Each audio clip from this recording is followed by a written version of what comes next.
室の古いピアノにもたれてうたた寝してる。まだ君のことまだ知らないのになぜか懐かしくて Friend 木漏れ日も一緒に Friend クスクス笑ってるよ。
あれからいくつも季節を数えた。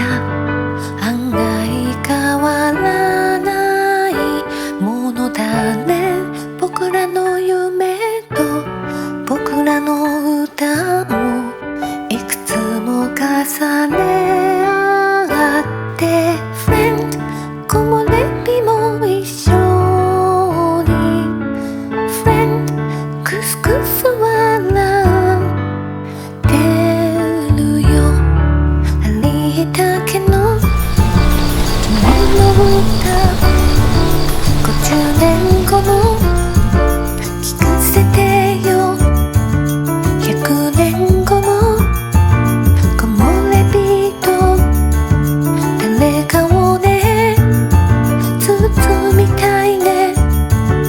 50年後の木漏れ日はありったけの君の歌100年後も君の歌を誰かがね口ずさんでるね。100年後も君の歌誰かがね微笑んでるね。